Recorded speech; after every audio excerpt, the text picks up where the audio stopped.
I will start.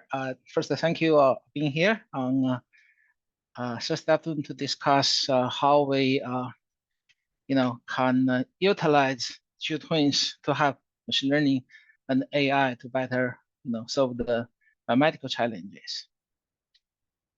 So I will start. I guess I don't need a further discussion for this one. The machine learning and artificial intelligence are gaining momentum in the current society. From our daily life, like ChatGPT, to gameplay, and so the biomedical field, right, are hoping to utilize machine learning and artificial intelligence to identify useful patterns, trends, and the rules they can use to predict, right, whether a patient will respond to a certain therapy or whether a new drug will be effective and safe to use. So the machine learning and the artificial intelligence, the algorithm are, modern and benefiting from the current high computational power. However, if we look back, right, the pattern recognition and the rule identification is not a new topic in science. So if we, want to learn from the history to predict the future, then the successful machine learning AI, the good ones that will identify user patterns for us, essentially will work or serve as some in silico Kepler, right? Because if we sit down here for a while, just to think, right? Kepler really, did a wonderful job in extracting certain laws or rules on how the planet should move from the collective data on the planet. So they have, 3 rules, and not only provide us, the summary of the dynamical patterns about this planet, but also allow us to predict at what time the certain planet will appear at what position. If we, establish the connection that machine learning and AI nowadays are trying to reproduce what Kepler did, just in a much faster time scale and a larger scale because of the high computational power, then we would be able to see how Kepler made his success.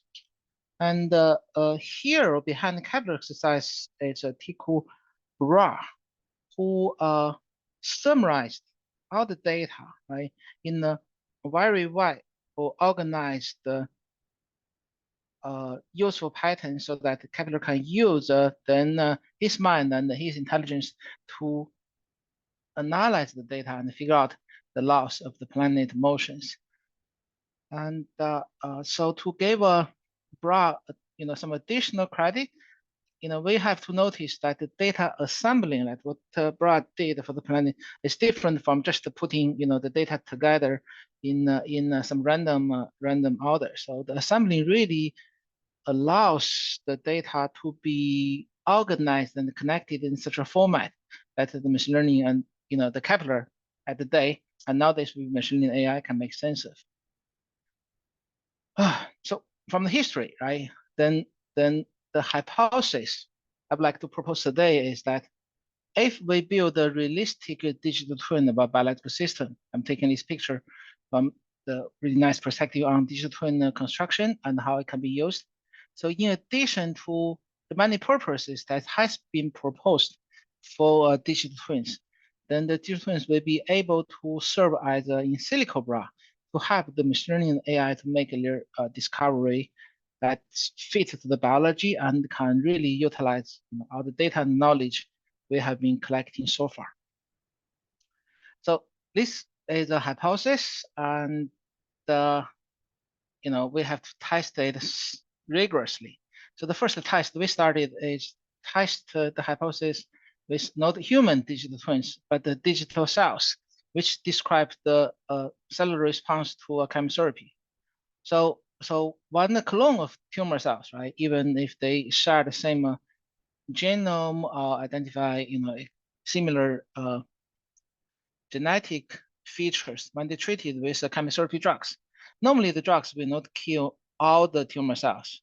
It will be sometimes will undergo programmed cell death and are removed and some other cells will remain and stay there. So this partial response, right, fractional killing was noticed by experimental biologists, and then we build a model of so-called digital cell here to try to describe how the drug will induce the cellular response through the interaction of this interacting component in the molecular control network. And by building a model, right, we call it a digital cell from now on. By building this digital cell, right, we are able to assemble, like we mentioned, we not just putting all the data together, but we assemble all the data on this control network into an organized manner, and the internal consistency is guaranteed because when we build a model, we have to run it and check it against the observations. So for example, the data was published on how the Bax protein normally resting in the cytosol translocated to the mitochondria if there's apoptotic signal, right? And the data will be summarized and incorporated into model into forms like the chemical reactions that we use to describe. So the resting Bax, they are harmless, and when there's a apoptotic signal, then they move to the mitochondria. And there they were further sequestered by their inhibitor proteins so that they don't cause an immediate effect. However, if the amount of or level of Baxam is high enough, then it induces apoptosis in the affected cell. And the activation, right, was written, or the laws or the reactions are written based on the data that's collected in 2003. And the reverse reactions, the inactivation of Baxam, either from the monomer forms, just the direct inactivation translocation back to the cytosol, or the inactivation that's mediated by the BCL protein, right, were actually supported by the data that's published 8 years later. So in this way, right, also the data, they are collected by different labs and, separated in time scales and appear in different journals. The model is able to assemble them into an organized and consistent form for future analysis. So after we build the model, then we continue to incorporate additional data to train the model to make sure that the digital cells will reflect the tumor cells as much as possible, as we can lay out data on, hand on the data. So for example, here you can see these trajectories are the trajectory single cells after they are stimulated by, again, the apoptotic signal, the chemical drugs. So for some of the cells, right, their p53 level increase rapidly, and once they reach a certain level or after a certain time, then they undergo apoptosis. So these are the red curves. And for some other cells, also you can see for this one, for example, the p53 is also elevated, right? And the elevation level is actually similar or even surpass the apoptotic cells. But it seems that the p53 in this cell accumulates later, and the later accumulation of p53 really doesn't induce apoptotic in this resistant cell. And in the labs, these cells will survive and have a chance to proliferate again. So these are the data that's collected from single cells, and the digital cells, right? We were able to recapture both the responding ones, the red curves, and the resistant ones. So you can see here also the trend is representing what we see in the laboratory. Also, the p53 activated in a similar peak in both the responding cells and the resistant cells. It seems that cells who are activating their p53 faster have a better chance to be responding, and the cells who activate p53 later will be have a better chance to be resistant. So all this, right, building of digital cells, we are using the data, collecting them, right, and using this one to constrain both the reactions we put into the mathematical model and how the parameters are selected. So when we are doing that, right, we build the digital cells, and we are fully aware that the digital cells, they are not the real cells, because they are mathematical equations and computer representations. However, just like when in the labs we build the cells with a full awareness that they are not the real tumor, and they are not the real patient. So we study the cell in the way, in the hypothesis or assumption that what we learn from the study of the culture cells will be able to give us some insight or some understanding that we can use to guide the treatment of the actual tumor in actual patients. So similar here, right? When we build the digital cells, we are fully aware that they are no real biology. We have to be cautious about that, and remembering that all the time. However, after we build the digital cells, then they allow us to to carry out additional, more powerful analysis, like the machine learning and artificial intelligence analysis here. Similar in the way that when we culture these cells in the laboratory, they allow us to do much more advanced analysis that we cannot actually carry out in the real humans. And so again, the hope here would be that whatever we learn by the analysis of legit T cells, let's benefit from the modern and advanced computational power, can be taken back to guide our understanding in the real biology. So that's the whole justification why we build the digital task. And here I can show you that once we build all these small twins of the real cells, then compared with the actual data, they are much more easy to be analyzed with machine learning and artificial intelligence techniques. Right? For example, we can get a list of all the parameter values in the responding and apoptotic cells, which be really, really hard, if even possible, to collect in the actual laboratory setting, and subject them to this decision tree analysis. So the tree analysis will tell us, okay, if the BCL total, right, the control of the inhibitors of the apoptotic is bigger than a certain threshold on 73 here, then the majority cells will tend to be surviving and alive. And again, here, if we check the activation p53, if that's that's smaller than the number, that means the p53 will not be activated so fast. Then we have about 80% of the cells will survive in this whole population, right? However, if the conditions are not met, for example, if the BCL total is really smaller than that threshold, and then if the K the association of them is also small enough, then you can see by the end of the day, and the p53 activation is bigger than the threshold, right? No means it's not smaller than the threshold, then we tend to have dead cells in the system. So this tree then analyzing the control of the cellular fate, right? Whether it's alive or dead here in relationship to its control parameters. So it gives us a nice classification how we can classify the alive cells from the dead ones.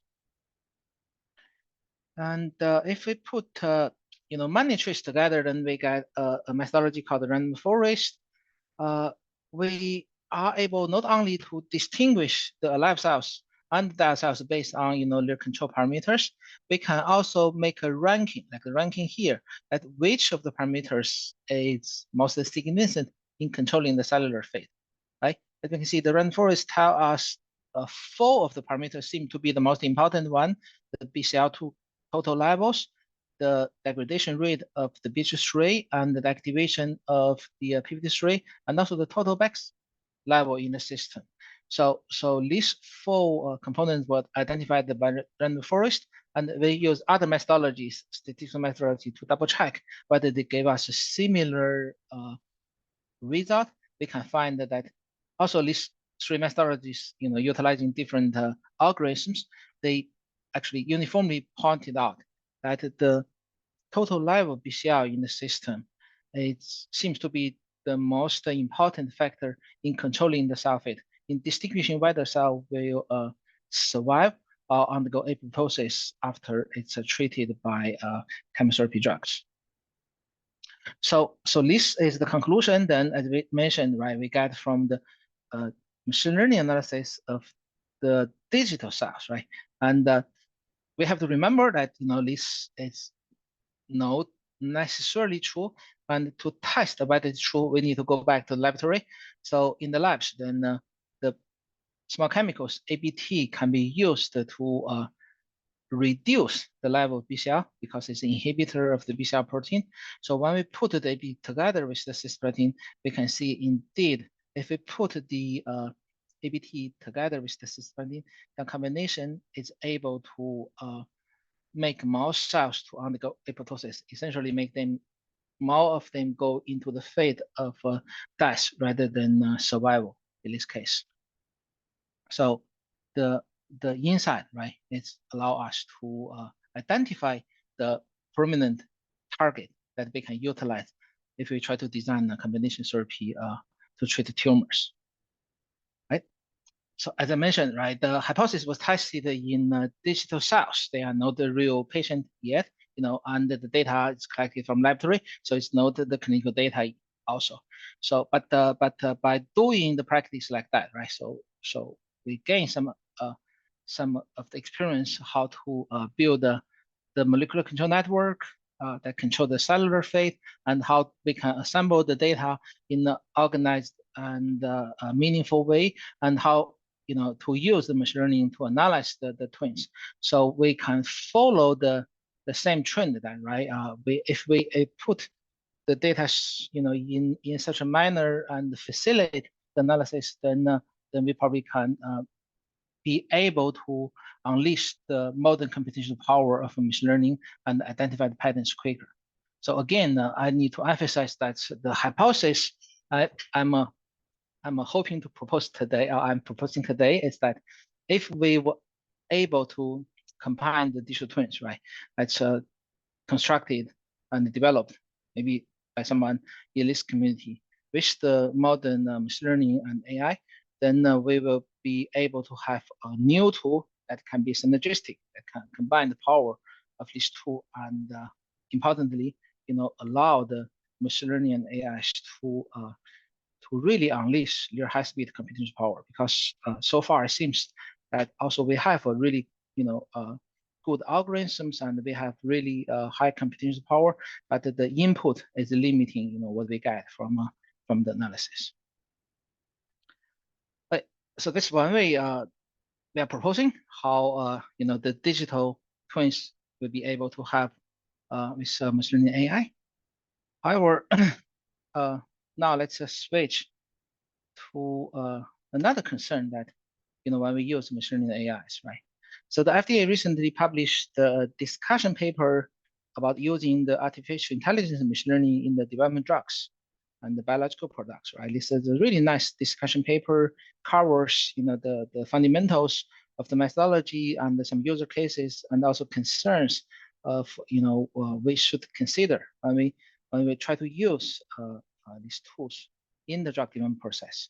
So I just quoted right here some of the text from this white paper. You are really encouraged to read the whole paper. It's really well written discussion paper. But I only copy and paste some code here, right?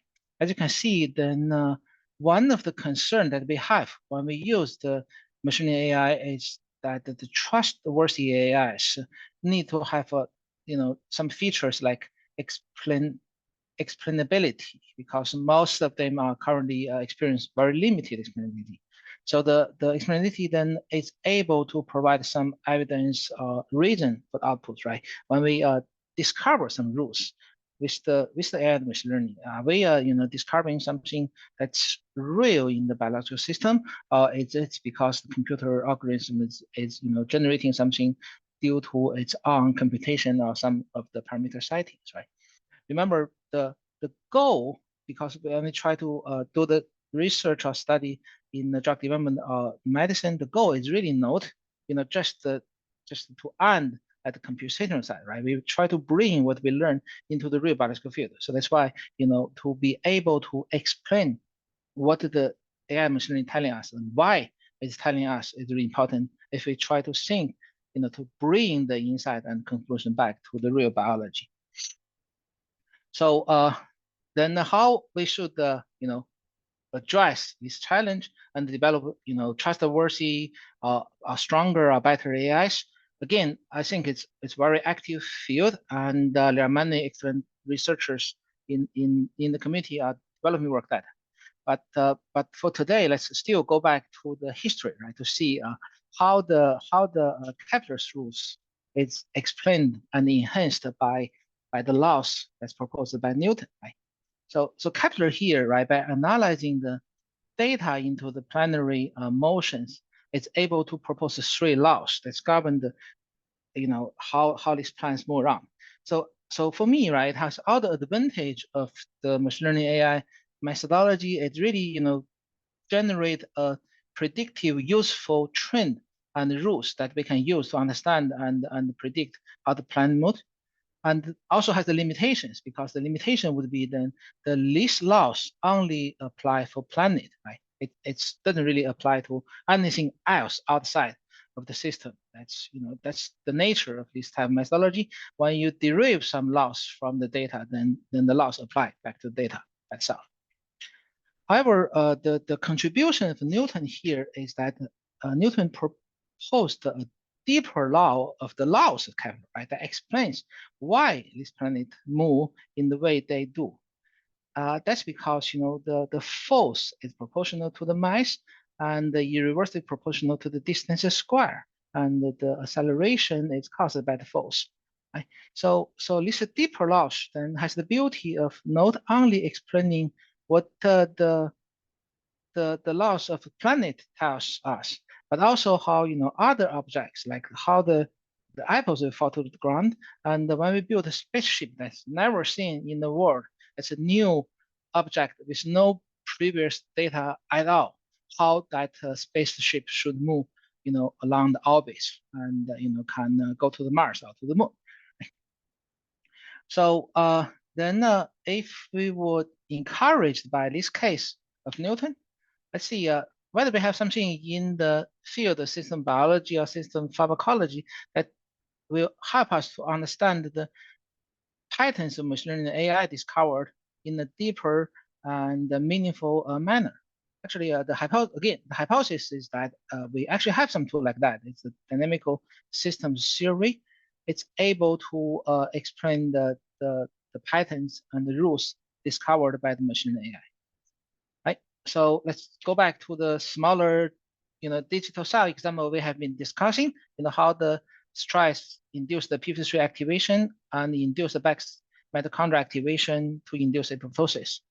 So if we subject that model or digital cell into dynamical systems theory analysis, then the theory tells us, right, when the stress is low, right, and when the p53 level is low in the system, then the backs will stay in the cytosol, so the cells will stay alive, right? That's a resting state of the cell.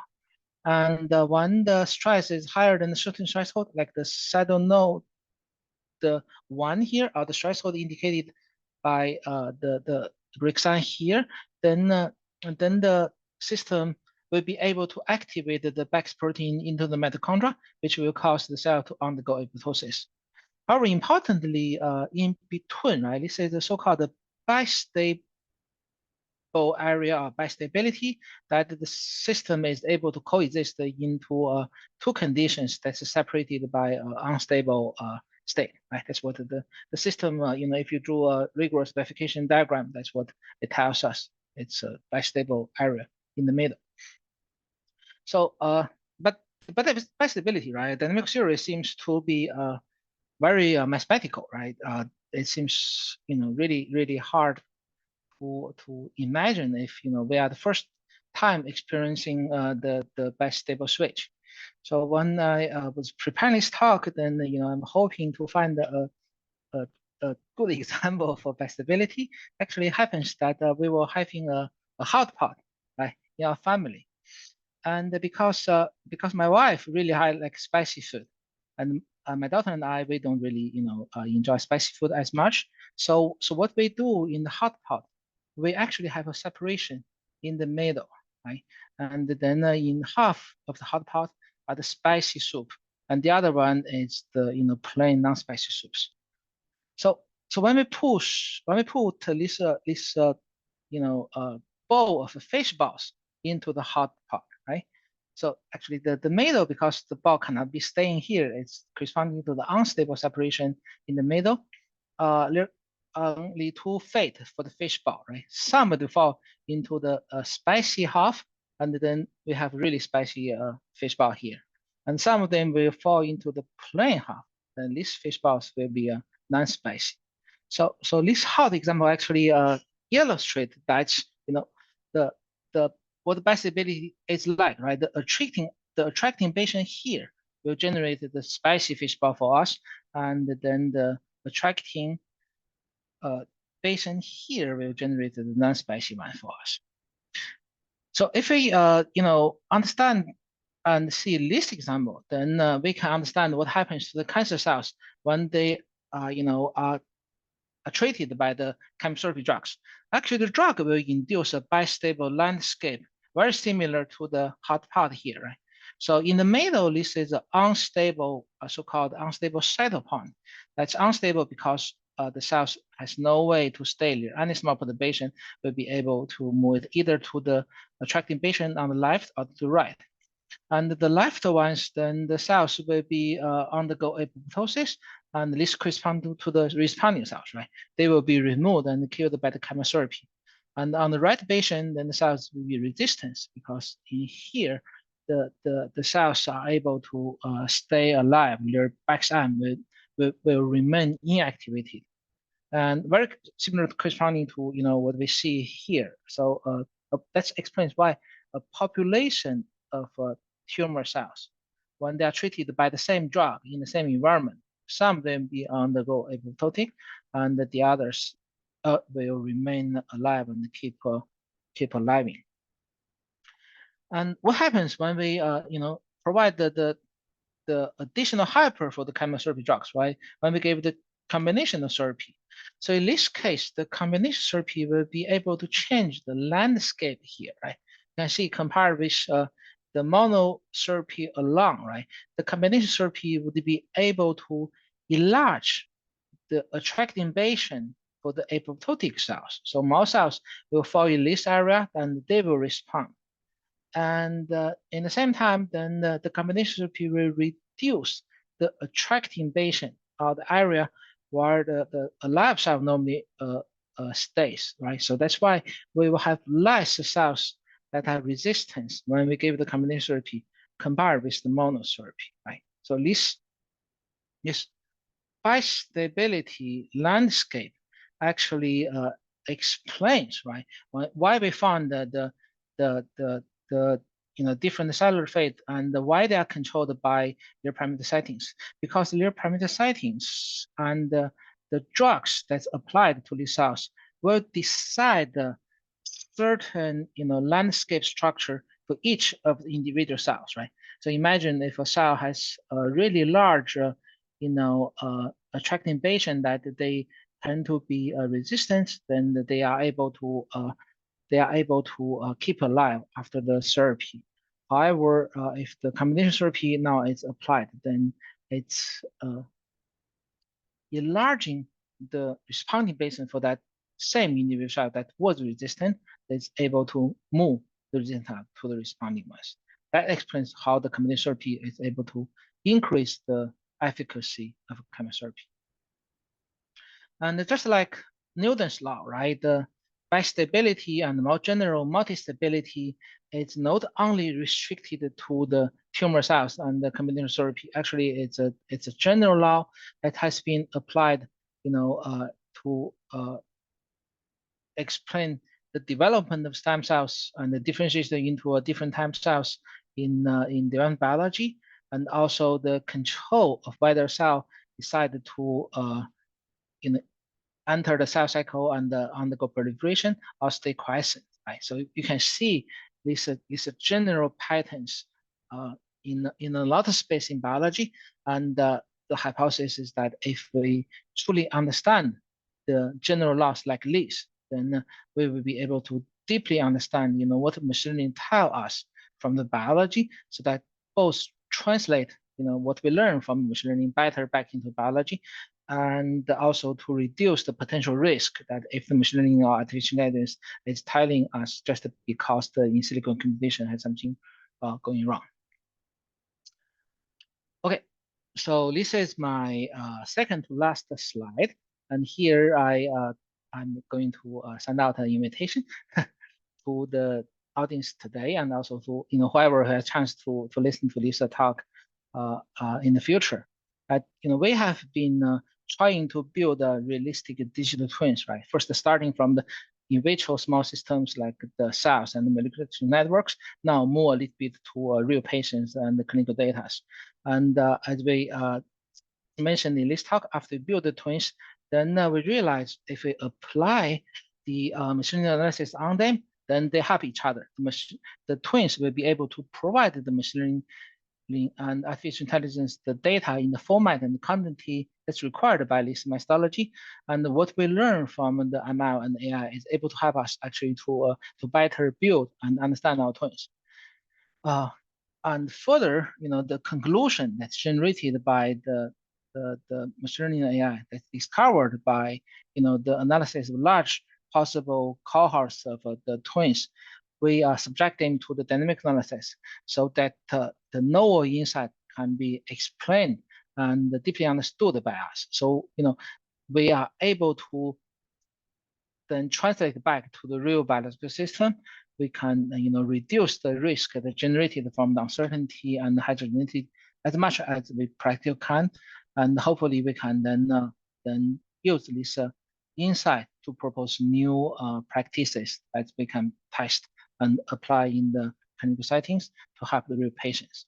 Like as mentioned, we have been doing, work along this loop for some time, and we were actually very fortunate to assemble of really good collaborators here, both including the experimental biologist, mathematician, clinician, and we were fortunate also enough to be funded by the Army Research Office and partially NIH, and benefit from the discussion with really excellent scientists and machine learning people from the regulatory agency as well.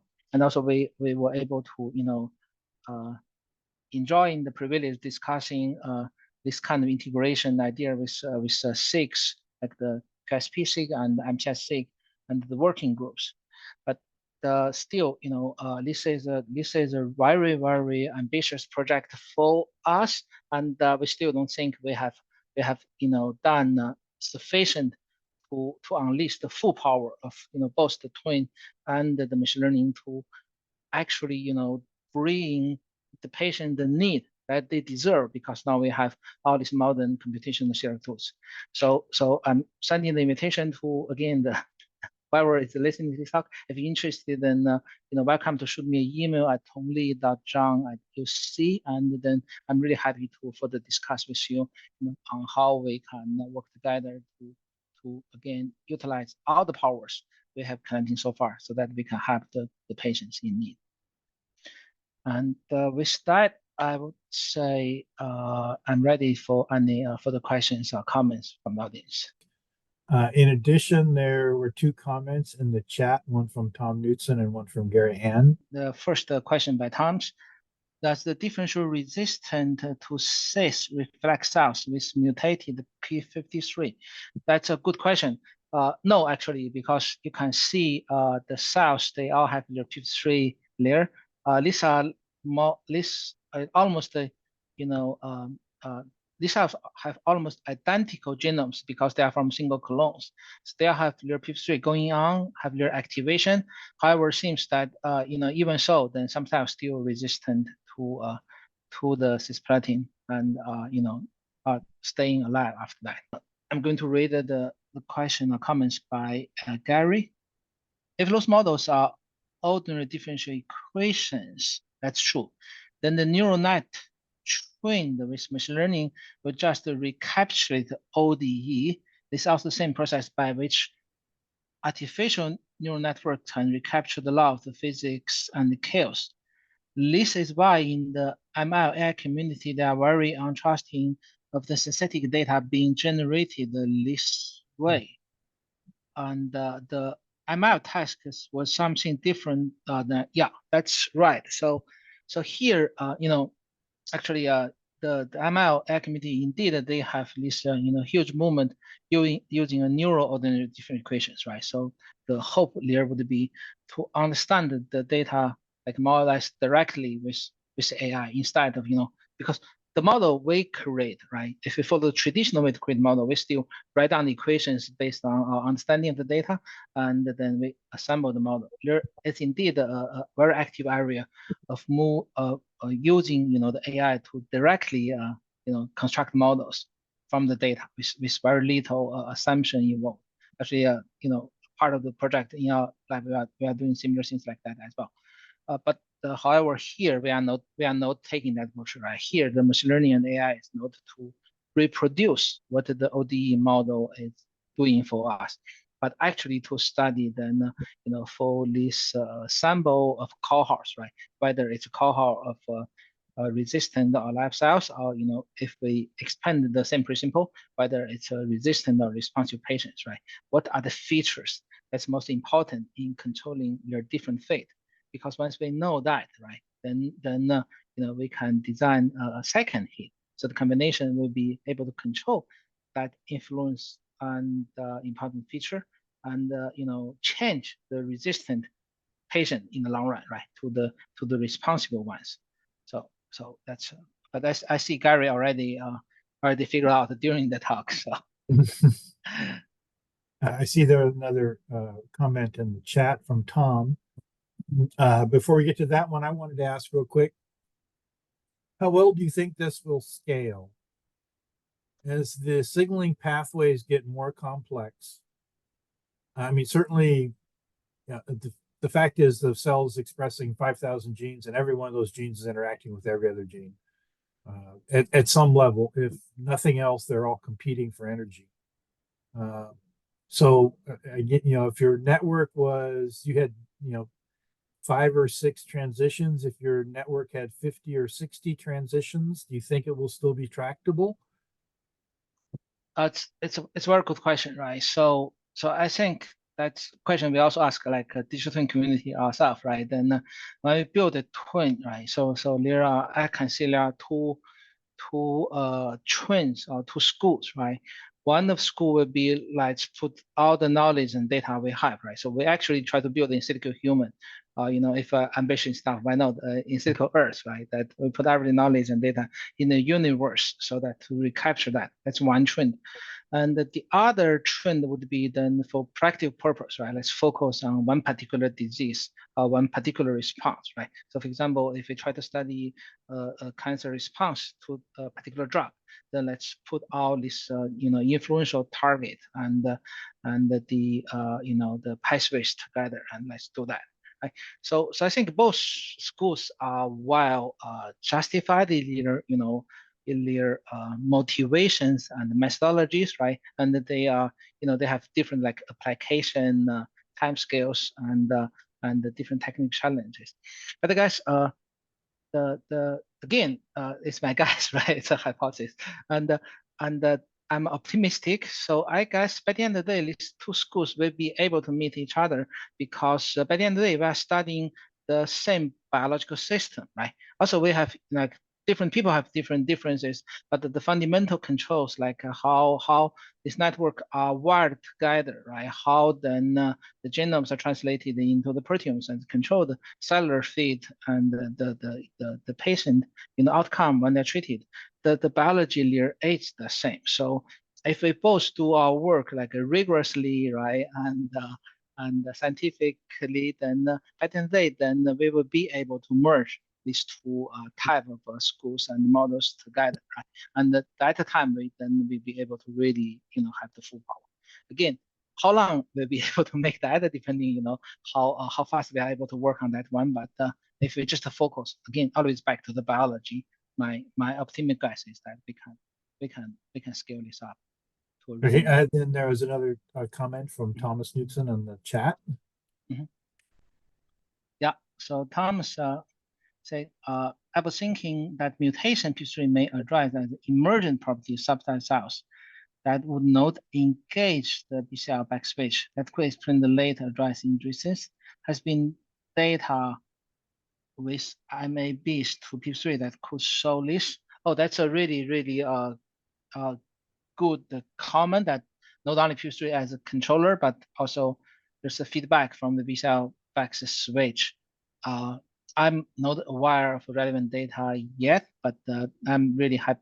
I'd be really interested if there's something like that. That'd be really cool to explore.